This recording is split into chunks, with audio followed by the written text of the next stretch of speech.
জাতিগত সহিংসতার জেরে উত্তপ্ত ভারতের মণিপুর। এক বছরেরও বেশি সময় ধরে আলোচনায় দেশটির উত্তর পূর্বাঞ্চলের রাজ্যটি। বুধবার আবারও রক্ত ঝরল মণিপুরে। এদিন উখরুল জেলায় একটি জমির মালিকানা নিয়ে দুই গ্রামবাসীর মধ্যে সংঘাতের ঘটনা ঘটে। এক পুলিশ সহ অন্তত ৩ জন নিহত হয়েছেন, আহত হয়েছেন আরও অনেকে।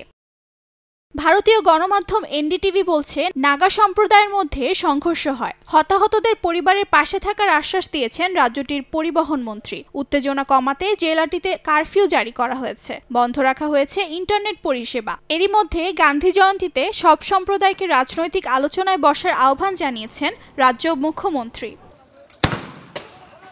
এর জেরে গেল মঙ্গলবার রাজ্যটিতে সশস্ত্র কুকি দলের এক স্বঘোষিত কমান্ডার গুলিবিদ্ধ হয়ে নিহত হন। স্থানীয় সময় বুধবার ভোরে তার লাশ উদ্ধার করা হয়। পুলিশ জানায়, রাতেই তার ওপর হামলা চালানো হয়।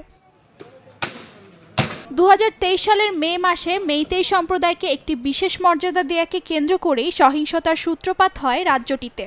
কুকিদের সঙ্গে চলা সংঘাতে এখন পর্যন্ত দুপক্ষের প্রায় 250 মানুষ নিহত হয়েছেন, আহত হয়েছেন কয়েক হাজার। রাজ্যটিতে চলা অস্থিরতার জন্য কেন্দ্রীয় বিজেপি সরকারকে দায়ী করেছে ভারতের প্রধান বিরোধী দল কংগ্রেস। অর্জিতা শেজির, সময় সংবাদ।